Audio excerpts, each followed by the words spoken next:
आप सभी दर्शकों को अटल बिहारी शर्मा का प्यार भरा नमस्कार। दोस्तों, जैसा कि आप सभी ने कमेंट कर करके कहा कि काफी दिन हो गया अटल जी आप ग्राउंड लेवल पे नहीं आ रहे, तो आज हम पुनः एक बार ग्राउंड लेवल पे आ चुके हैं और कुछ खास मुद्दाओं को लेकर के आपको बता दें कि किसी कारणवश में ग्राउंड पे नहीं आ रहा था, लेकिन वह मेरे दर्शक क्या प्यार आप लोग करते हो, पर्सनली फोन करके बताते हो कि ग्राउंड पे आइए, तो आज आप लोग खुश हो जाइए। मैं ग्राउंड पे आ गया हूं और उन्हीं के साथ जिसका सबसे पहले मैं बात करता हूं यह राय साहब है, और आज फिर इन्हीं से हम शुरुआत करेंगे और शुरुआत इस मुद्दे पे करेंगे कि जिस तरीके से ईवीएम को लेकर के पूरे भारत में टिप्पणियां की जा रही हैं, तमाम लोग ईवीएम बैन करने की मांग कर रहे हैं, तो वही कुछ लोग ईवीएम का सपोर्ट भी कर रहे हैं। तो लखनऊ की जनता इस पे क्या सोचती है, उसी मुद्दे पे हम बात करेंगे। तो आइए हमारे साथ।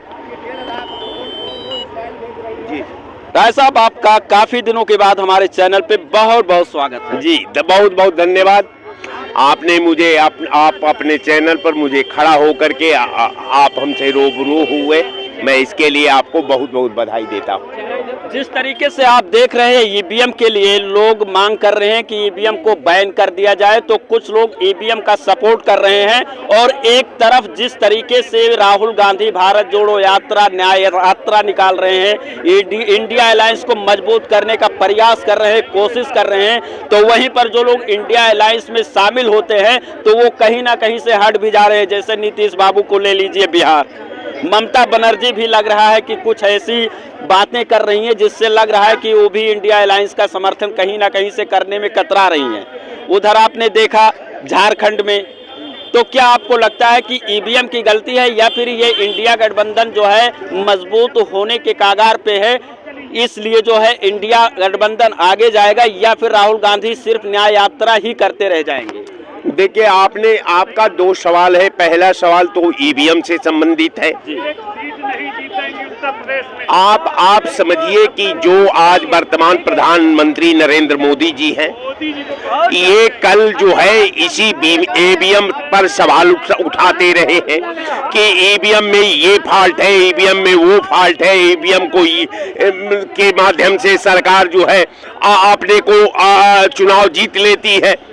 दूसरा इनका उसके परिप्रेक्ष्य में ये कहते थे कि भाइयों बहनों, ये बताओ कि जहां ये ईवीएम बना वहां ईवीएम से चुनाव नहीं होता। दुनिया का सब सर्वाधिक पढ़े लिखे लोग अमेरिका में है, इंग्लैंड में है, वहां ईवीएम से चुनाव नहीं होता। जापान में लोग पढ़े लिखे हैं, वहां चुनाव नहीं होता, तो फिर इंडिया में क्यों? तो ये प्रधानमंत्री जी का 2024 का आप अभी गूगल से सर्च कर लीजिए, आपको क्लिप भी मिल जाएगा। उन्होंने अपने तमाम भाषणों में कहा, तमाम मीटिंगों में कहा। अब जब पूरा देश, आप तो उससे मताहत थे, देश ने सोचा कि अगर आपको मैं पुनः मौका दे दूंगा तो आप ईवीएम को खत्म कर देंगे, चूंकि आप ईवीएम का स्वयं विरोध कर चुके हैं। लेकिन जब आप सत्ता में आ गए तो जो ईवीएम के विरोध में आप बोल रहे थे वो तो अपने वक्तव्य से आपने पलट लिया। वो राष्ट्र के प्रति जो आपकी वचनबद्धता थी, जो घोषणा थी, उससे आप बैक हो गए और अब ईवीएम का माला जपने लगे। तो कहने का मेरा मतलब कि तमाम ईवीएम के विशेषज्ञ, तमाम ईवीएम के तकनीकी में ज्ञान रखने वाले लोग, हमारे सारे देश के बड़े बड़े वकील कह रहे हैं कि ईवीएम के माध्यम से आप लोकतंत्र का हरण कर रहे हैं। ये ईवीएम से भारत में चुनाव नहीं होना चाहिए। आप ईमानदार भी हैं, आप हरिश्चंद्र का दूसरा रूप भी हैं, आप में भाजपाइयों को राम का याभा भी दिखाई देता है। तो हम राम से निवेदन करते हैं कि हे राम, अब इस समाज का आप कल्याण कर दीजिए, और जो ईवीएम का जो विरोध कर रहे थे, ईवीएम को खत्म कर दीजिए, लोकतंत्र को बच जाने दीजिए।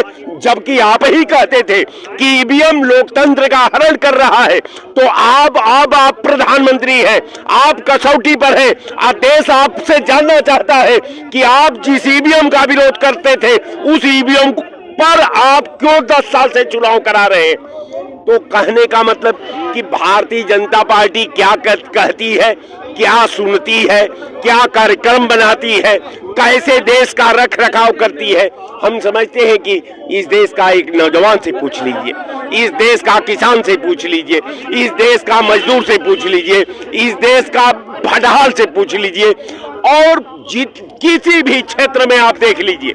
मैं बार बार कहता हूं कि मोदी जी 10 साल के अंदर 10 को काम बता दीजिए आप, 10 को काम, उसमें 10 को कंपनी आप 1-1 करोड़ का हमको गिना दीजिए कि आपने अपने कार्यकाल में 10 करोड़ का कोई कंपनी बनाया। लेकिन तमाम लोग तो ये कह रहे हैं कि 10 काम नहीं 100 काम के बराबर, 1000 के काम के बराबर तो अयोध्या में राम मंदिर का निर्माण हो गया, प्राण प्रतिष्ठा हो गया। सबसे बड़ी बात है कि अगर उसको आधार मान लेते हैं तो प्रति वर्ष 2 करोड़ लोगों को रोजगार की बात आपने की थी। 10 साल के अंदर 20 करोड़ लोग आपकी वचनबद्धता की वजह से, आपके आभा पर विश्वास करके, आपके विधि विधान पर विश्वास करके, आपके विश्वसनीयता पर विश्वास करके प्रधानमंत्री बनाया। अब 20 करोड़ लोगों का बलि चढ़ गई। अरे आप अपने कुर्सी पर विराजमान थे, आपने कोई बात नहीं की, इसलिए कि आपका कथनी और करनी में अंतर है। आपका वही कथन है कि हाथी का दांत खाने का और दिखाने का और, जो आप दिखाते हैं वो है नहीं, जो है उसको दिखाते नहीं। यही आपकी परंपरा है, यही आपका संस्कृत है, यही आपकी वचनबद्धता है। सर्च भी कर लीजिए, कि सर्च करिए कि दुनिया का सबसे महान व्यक्ति का क्या नाम है, गूगल पर अभी सर्च करके आप साबित कर लीजिए। राहुल गांधी को आप ईमानदार मानते हैं, राहुल गांधी को महान मानते हैं, आप फिर क्यों जो है इंडिया अलायंस में इनका जो है कहीं ना कहीं से दिक्कत देखने को मिल रहा है? राहुल गांधी का इंडिया गठबंधन की बात आप मत करिए। इंडिया गठबंधन हमने एक विधा का निर्माण जरूर किया। कांग्रेस पार्टी है, एक वही पार्टी है कि देश के हर ग्राम सभा में आपको एक कार्यकर्ता मिल जाएगा, इस पूरे देश के किसी कॉर्नर में। और कोई ऐसी पार्टी नहीं है जिस पार्टी से कांग्रेस की लड़ाई है। रह गया सवाल कि आप समय का इंतजार करिए, और राहुल गांधी का वो जो चिंगारी है ना, इनकी लंका को जला देगी। मैं आज फिर आपके चैनल पर कह रहा हूं, केवल समय दीजिए, इंतजार करिए। धन्यवाद। लेकिन ममता बनर्जी तो अभी भी बोल दी, कह दी कि बनारस से कोई भी सांसद अगर लड़ जाए तो मोदी को हराने वाला ही नहीं, कोई बनारस का सीट जीते। आप भी मुख्यमंत्री हैं, आप भी सांसद हैं, आप रोज रोज कहती थी कि मोदी को हराएंगे, तो अब आप में क्या हो गया?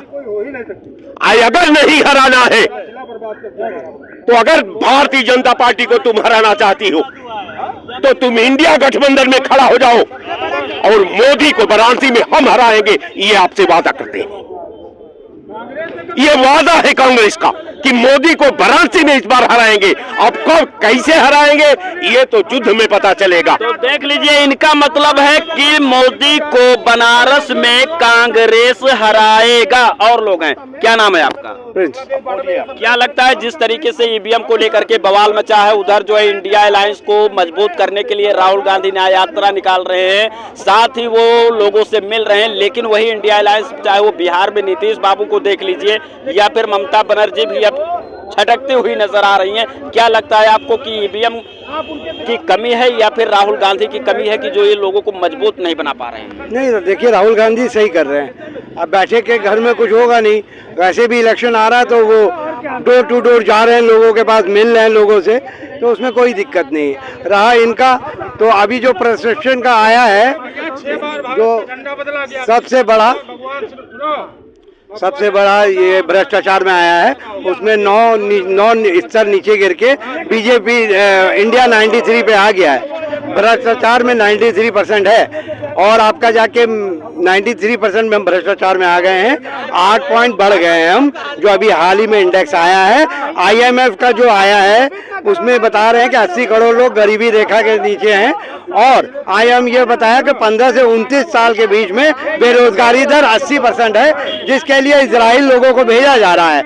और इन भूखमरी इंडेक्स में हम 111 नंबर पर आ गए हैं। महंगाई बढ़ी हुई है, RBI बता रहा है कि 50 साल में सबसे ज्यादा कर्ज सेविंग कम हुआ है और कर्ज 10 साल में सबसे उछला स्तर पे। तो एक हमारा मुद्दा जो सवाल है, ये सवाल है कि जिस तरीके से राहुल गांधी लोगों को जोड़ रहे हैं, तो वहीं पर ये इंडिया अलायंस के लोग राहुल गांधी से दूर भी भागते हुए हैं। देखिए, राहुल गांधी अखिलेश लड़ाई ये नहीं है, लड़ाई गरीब अमीर की है, लड़ाई संविधान बचाने की, संविधान बर्बाद करने की है, लड़ाई डेमोक्रेसी को बचाने की, डेमोक्रेसी बर्बाद, लड़ाई गांधी जी और नाथूराम गोडसे की है।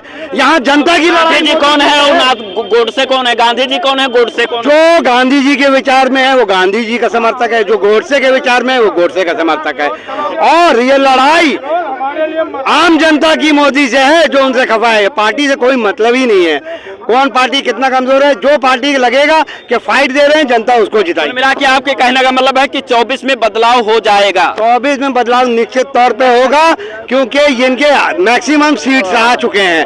अब 303 सीटें, सिर्फ 27 सीट कम करने हैं, वो महाराष्ट्र, बंगाल और यूपी से कम हो। क्या लगता है? लगता यही है। अब देखिए, बोलने वाले तो बहुत कुछ बोलते हैं, बोलने से कोई फायदा नहीं होने वाला है। और अब किला 2024 में बहुत ही प्रचंड जीत होने वाली है भाजपा की। अब किला 450 पार जाने वाले ही भाजपा। और अभी जितने भी राहुल गांधी जी पहले लाए थे भारत जोड़ो यात्रा, उनको खुद को नहीं पता था कि भारत तोड़ा किसने था। अब लाए न्याय यात्रा, 2040 में आएगी कांग्रेस ढूंढो यात्रा, उसमें हम भी रहेंगे, आप भी रहेंगे, ये सब जितने भाई दिख रहे हैं ना यहाँ पे, सब रहेंगे ढूंढने के। सभी दर्शकों को वीडियो देखने के लिए बहुत बहुत धन्यवाद। ज्यादा समय ना होने के कारण मैं ज्यादा बातें नहीं कर सकता हूं। और उसके बाद में जिस तरीके से लोगों ने अपनी अपनी राय दिया, आप क्या सोचते हैं कमेंट करके जरूर बताइएगा। वीडियो को शेयर कीजिएगा, लाइक कमेंट करना ना भूलिएगा। इसी के साथ आप सभी को जय हिंद।